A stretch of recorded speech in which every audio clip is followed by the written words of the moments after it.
नमस्कार। News point में आप सभी का एक बार फिर से स्वागत है। आप भाऊ तोरसेकर जी से मिल चुके और अब फिर एक और पत्रकारिता के अग्रज जिनको मैं कहता हूं उनके साथ आपके इस बार न्यूज़ पॉइंट में आपसे मुलाकात हो रही है। पत्रकारिता में एक लंबा अनुभव, 4 दशक की पत्रकारिता का अनुभव हमने देखा। ओंकार सर को आप सुनते भी हैं उनके वीडियो पे। हम लोग पहली बार न्यूज़ पॉइंट पर बात कर रहे हैं इस तरह से बैठ के। ओंकार सर, चुनाव का प्रचार थम गया, चुनाव खत्म हो गया और राहुल गांधी बहुत बड़ी योजना के साथ पंचमढ़ी पहुंच गए। वो जब चुनाव थमा तब वो राहुल गांधी ने अब एक नया अभियान शुरू कर दिया और उन्होंने ये बता दिया कि अगले 3 साल में वो मध्य प्रदेश से बीजेपी को साफ कर देंगे। लेकिन ये जो चुनाव चल रहा है इसका क्या होगा? देखिए, राहुल गांधी की राजनीति का जो स्टाइल है वो बड़ा अनिश्चित है। आप ये नहीं समझ सकते कि वो एक राज्य में अगर चुनाव प्रचार समाप्त हुआ है तो अगले 2 या 3 दिन यानी दूसरे चरण के मतदान और नतीजे आने तक देश के भीतर भी रहेंगे कि नहीं रहेंगे। मतलब ये भी हो सकता है कि आज तो चलिए हम 9 या 10 तारीख में बैठे हुए बात कर रहे हैं, राहुल गांधी 11 तारीख को या 12 तारीख को कहीं दूसरे देश निकल जाए तो वो अपनी पार्टी को भी सरप्राइज़ करते हैं और देश के मतदाताओं को भी, अपने इकोसिस्टम को भी और मीडिया को भी, और बहुत सारे जो बुद्धिजीवी हैं जो राजनीति पर बहुत ज्ञान बांटता रहता है उसको भी सरप्राइज़ करते हैं। और सबसे ज़्यादा सरप्राइज़ राहुल गांधी ने अगर किया है तो शायद अपनी मम्मी को और अपनी पार्टी को, पार्टी के नेताओं को किया है। अभी मध्य प्रदेश में जो चुनाव हैं वो 2028 में हैं। मध्य प्रदेश, छत्तीसगढ़, राजस्थान, इन 3 स्टेट में लोकसभा चुनाव से साल भर पहले मतदान होता है, चुनाव होते हैं। अब कोई भी समझदार आदमी यही कहेगा कि भाई अगर आपने बिहार में इतना पसीना बहाया है और आप अब अगर अपने मतदाताओं को, कार्यकर्ताओं को, पार्टी जनों को, देश को कोई मैसेज देना चाहते थे अपनी सक्रियता का या पार्टी को लेकर के अपनी चिंताओं का, तो आपका अगला डेस्टिनेशन कौन सा होना चाहिए था? पश्चिम बंगाल होना चाहिए था। लेकिन पश्चिम बंगाल में भी चूँकि SIR चल रहा है, वहाँ शुरू हो चुका है, तो ऐसे में जो पॉलिटिकल पार्टियां हैं वो इस तरह की जो कहना चाहिए कि राजनीतिक गतिविधियां हैं उनको अभी टाले हुए हैं, उनको टालनी भी चाहिए। कि 1 महीने की कवायद ये है, 1 महीने की कवायद इसके आगे की है, और जब एक ड्राफ्ट सूची सामने आएगी तो उसके बाद फिर आपकी भूमिका शुरू होती है उस राज्य में जाकर के। लेकिन आपने पचमढ़ी का जिक्र किया है, तो पचमढ़ी में इनके आत्म मंथन शिविर, चिंतन शिविर पहले भी हो चुके हैं। उनका नतीजा क्या निकला था? चलिए हम ये मान लें कि 2018 में वहाँ पर कांग्रेस की सरकार बन भी गई, कमलनाथ चीफ मिनिस्टर बन भी गए, तो उस समय क्या हुआ था? जूतों में दाल क्यों बटी थी? और जब ज्योतिरादित्य सिंधिया, कमलनाथ और दिग्विजय सिंह की, इनकी जो आपस में सिर भिड़े हुए थे, सींग भिड़े हुए थे, उनको सुलझाने की जिम्मेदारी किसकी थी? और अगर कमलनाथ के नेतृत्व वाली सरकार गिरी और 21-22 MLA टूट करके ज्योतिरादित्य सिंधिया के साथ चले गए, बल्कि विधानसभा से ही रेजिग्नेशन कर दिया उन्होंने, सरकार अल्पमत में आई, सरकार गिर गई, शिवराज चौहान के नेतृत्व में सरकार बन गई, और उसके बाद जो उपचुनाव हुए तो उसमें भी मोस्टली MLA वो भारतीय जनता पार्टी के जीत करके आए, भारतीय जनता पार्टी के सिंबल पर जीत करके आए, जो ज्योतिरादित्य सिंधिया के साथ कांग्रेस से टूट करके आए थे। तो भाई अतीत में ऐसी बहुत सारी घटनाएं घटी हैं।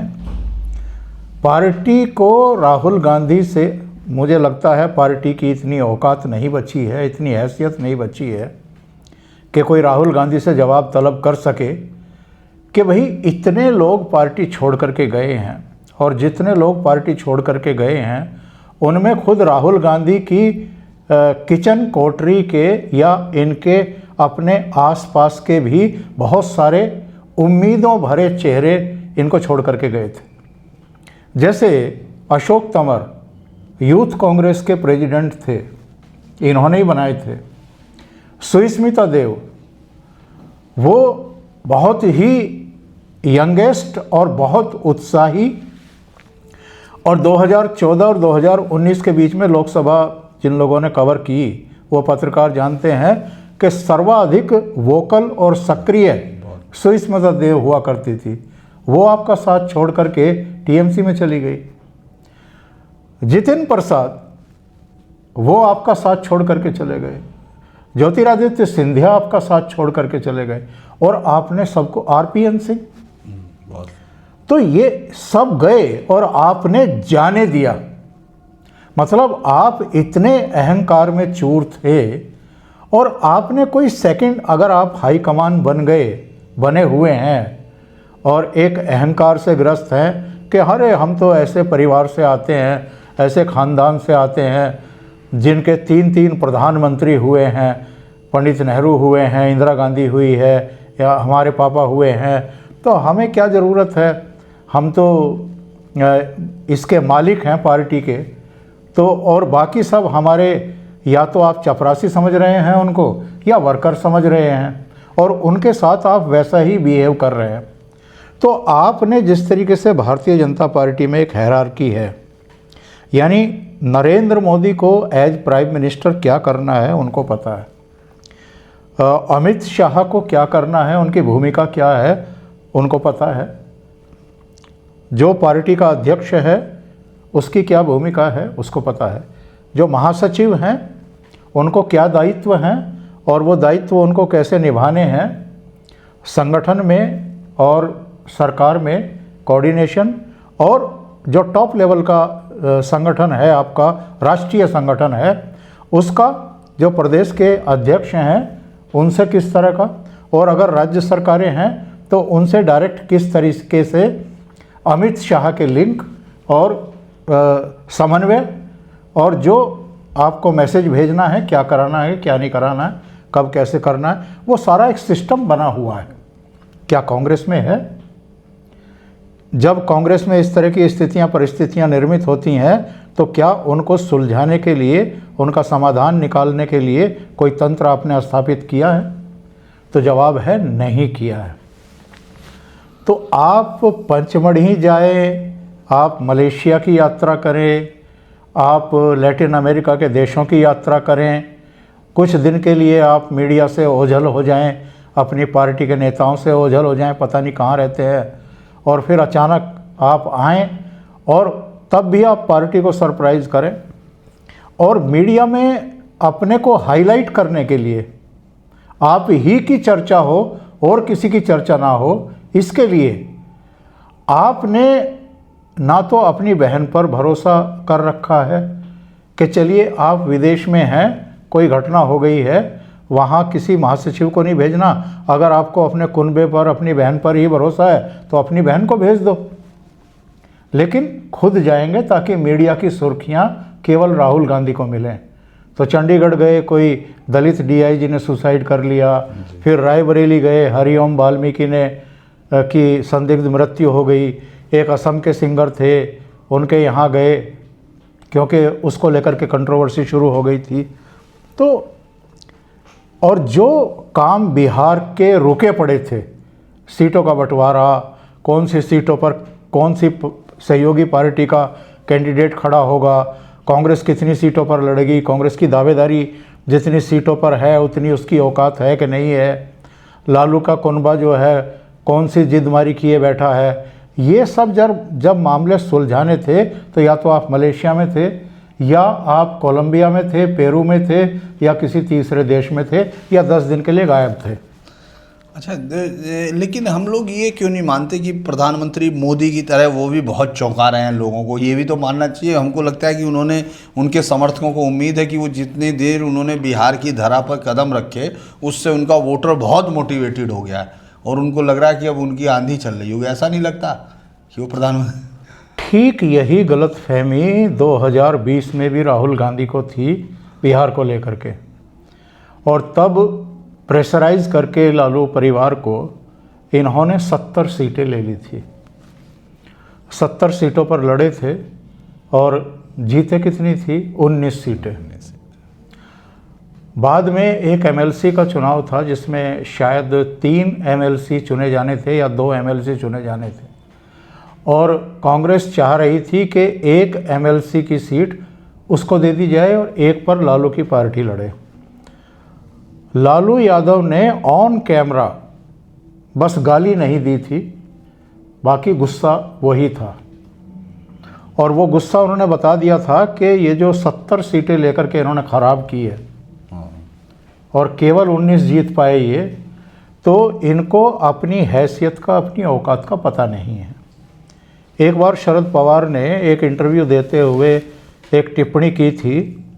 उन्होंने कहा था कि वो जो गांव में या बड़े कस्बों में भी जो धन्ना सेठ हुआ करते थे किसी ज़माने के, तो उनकी जो हवेली है वो खंडहर हो चुकी होती है, और कांग्रेस का हाल वही है।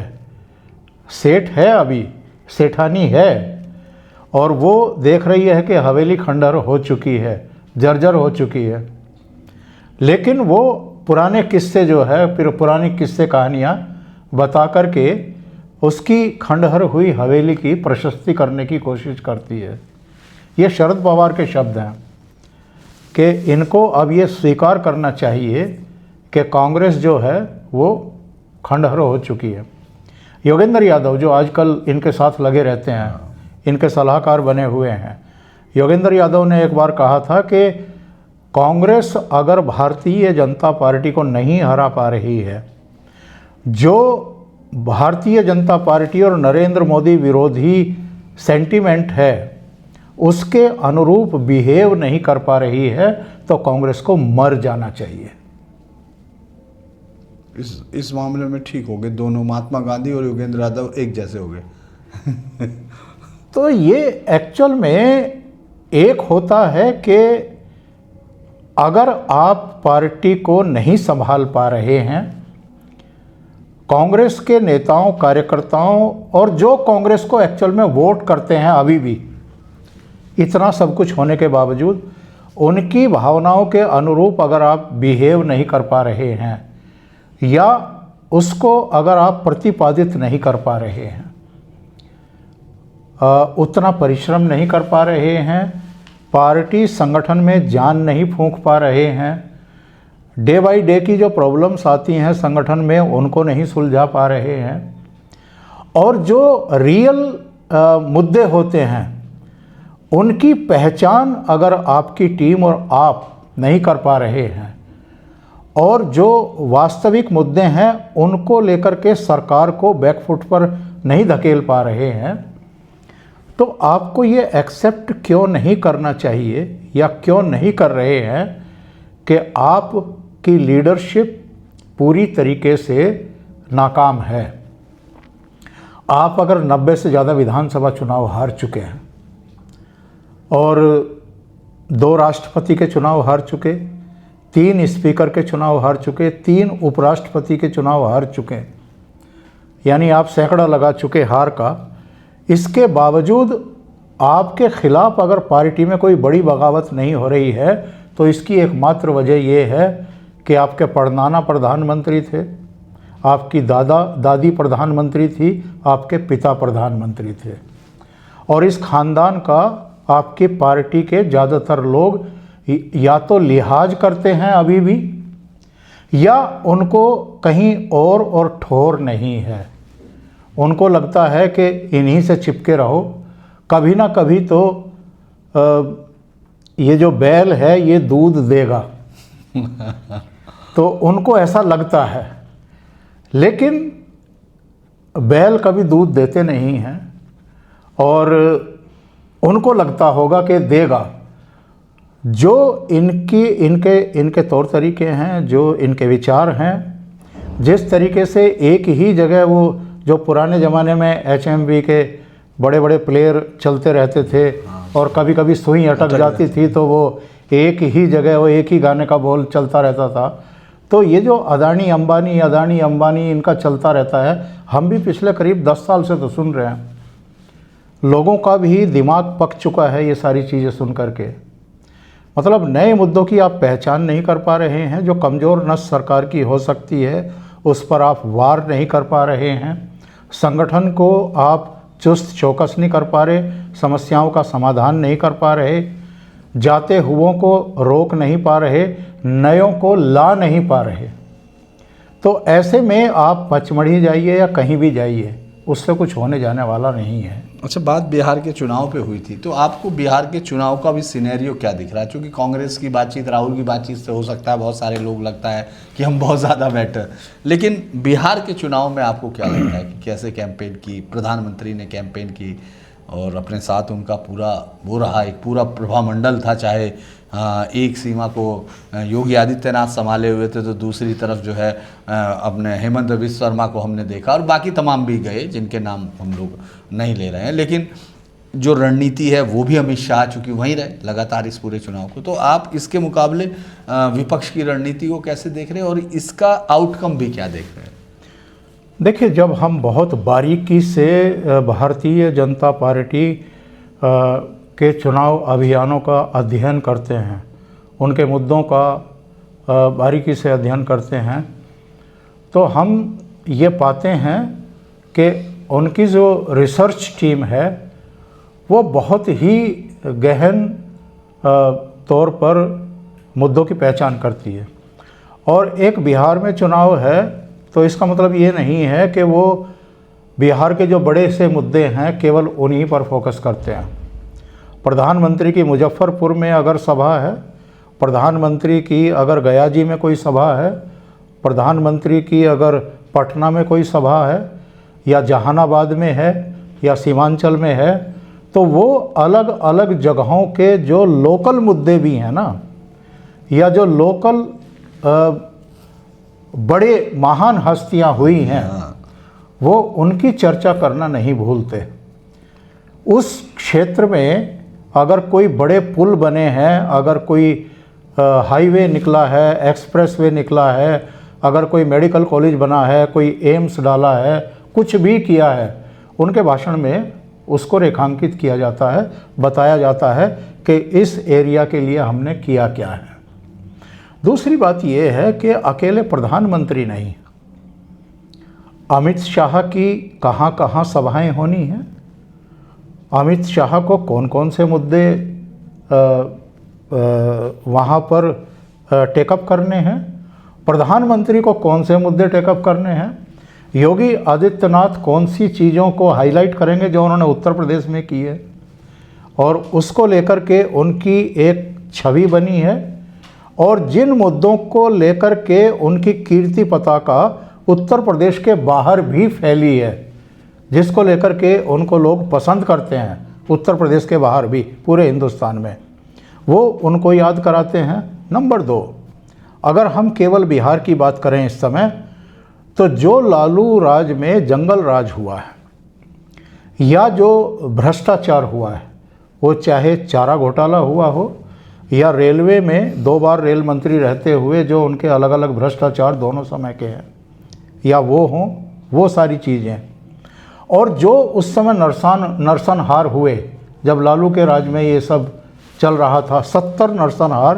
पूरे बिहार में हुए, उनकी चर्चा करना, या इनकी एक बेटी की शादी के समय जब बारात आ गई थी, बरौठी हो रही थी, सारे काम हो रहे थे, जिस तरीके से शोरूम लूटे गए थे, जिस तरह कारों को लूटा गया था और बारातियों को वो गिफ्ट की गई थी, वो सारी चीज़ें बताना पब्लिक को, ये इसलिए भी ज़रूरी होता है कि अगर कोई स्विंग वोटर है, अगर उसका थोड़ा बहुत मन बदल रहा है, 20 साल से अगर थोड़ा सा जीतन राम मांझी वाला पोर्शन छोड़ दें तो नीतीश बाबू मुख्यमंत्री हैं।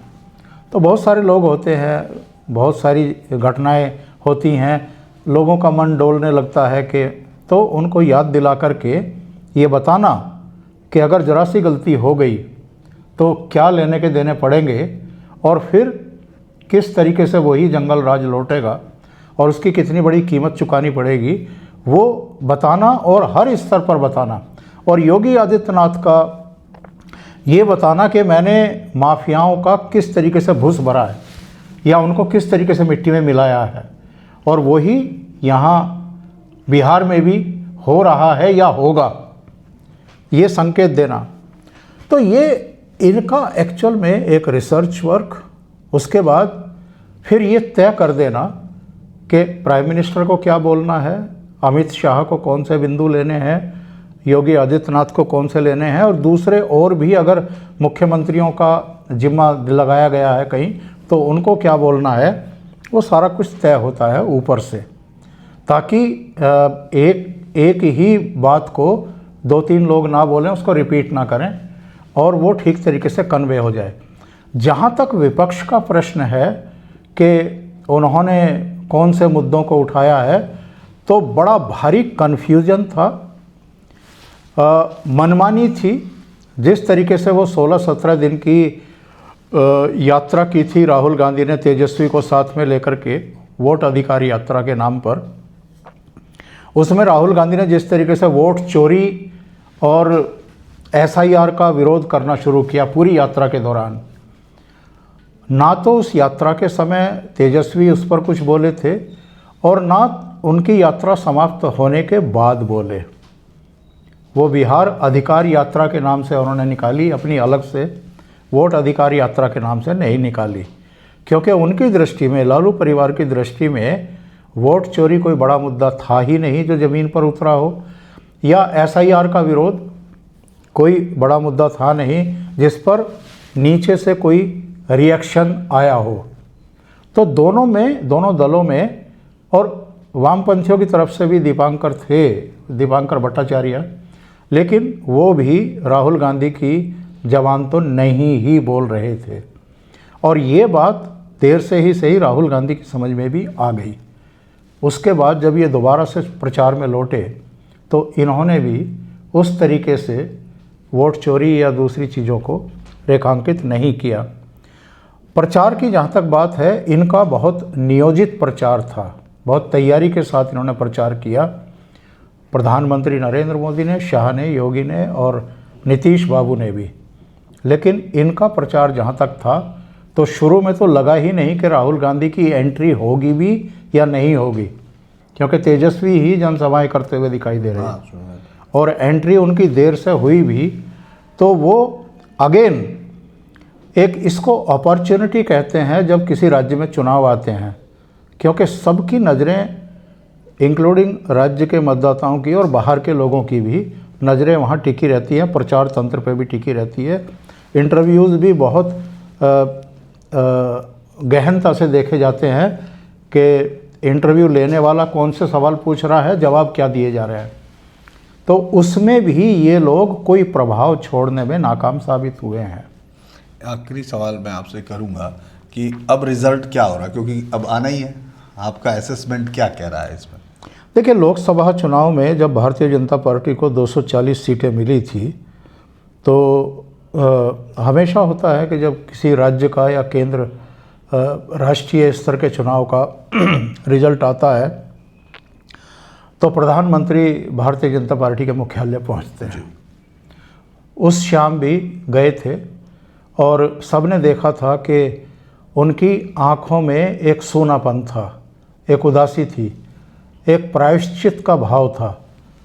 शायद ये रहा होगा जो वो कभी नहीं बताएंगे, कभी नहीं कहेंगे कि मैं 24/7 इंटू 365 देश के लिए, मतदाताओं के लिए, गरीबों के लिए, उनकी बेहतर ज़िंदगी के लिए लगा रहता हूँ। और जब इनको मिल कर के मजबूती देनी थी तो शायद कहीं कमी रह गई लोगों के डेडिकेशन में।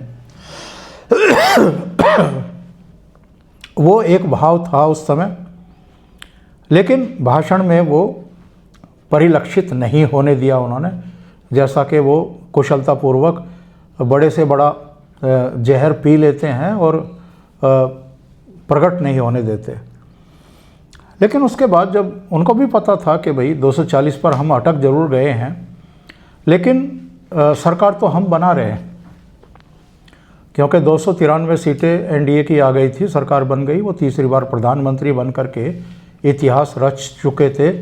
और उसके बाद उनकी सरकार ने जो काम किया है वो निसंदेह हम कह सकते हैं बिना किसी संकोच के कि जो पहली और दूसरी सरकार थी उससे भी ज़्यादा प्रभावशाली तरीके से उन्होंने काम किया, डिसीजन लिए, फैसले लिए, और किसी को भी ये नहीं लगा कि वो अल्पमत सरकार के मुखिया हैं।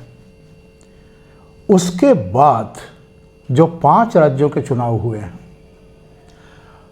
उनके नतीजे जो आए हैं उससे ऐसा लगा कि वो जो 240 सीटें आई थी भारतीय जनता पार्टी की, उसका जितना पछतावा प्रधानमंत्री नरेंद्र मोदी को रहा होगा उससे ज़्यादा मतदाताओं को रहा।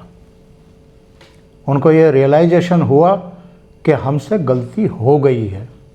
मुझे याद है 1998 में बागपत से अजीत सिंह हार गए थे और सोमपाल शास्त्री जीत गए थे जी।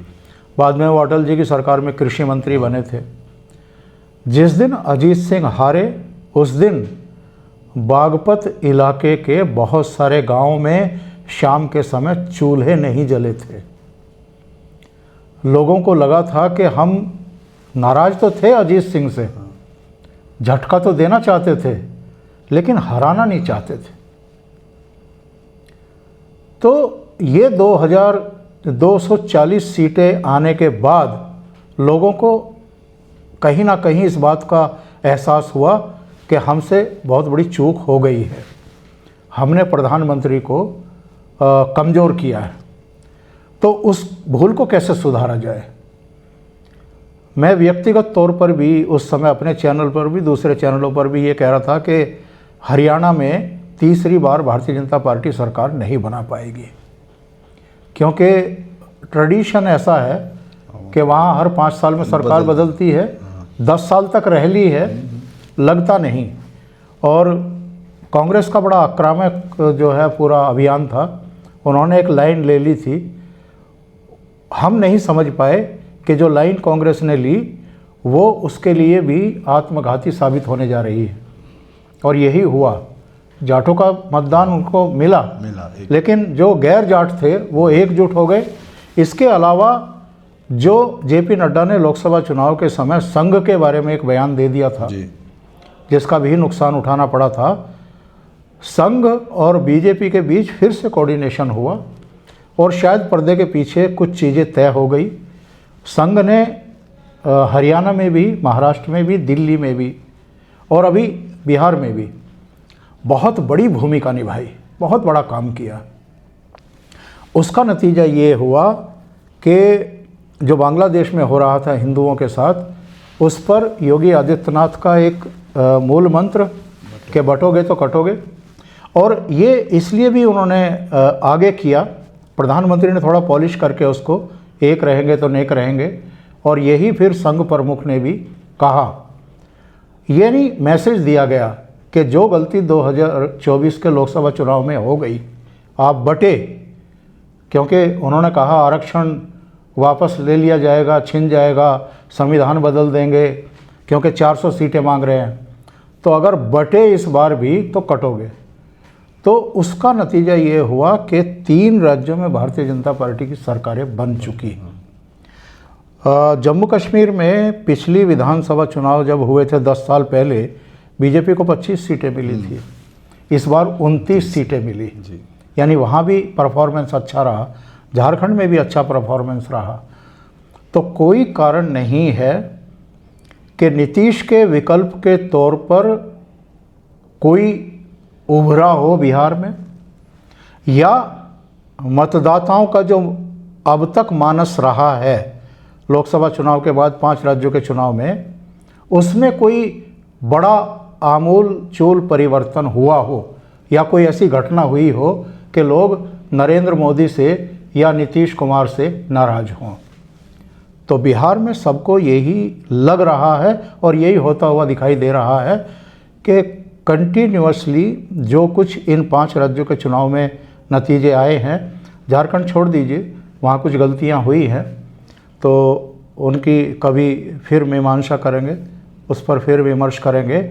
और जम्मू कश्मीर के बारे में किसी को वहम नहीं था कि घाटी अपनी नेचर के विपरीत कोई बिहेव करते हुए भारतीय जनता पार्टी को चुन लेगी, लेकिन बाकी राज्यों में भारतीय जनता पार्टी का परफॉर्मेंस वैसा ही रहा जैसा मतदाताओं ने चाहा था कि जो गलती हो गई थी लोकसभा चुनाव में उसको सुधारा जाए।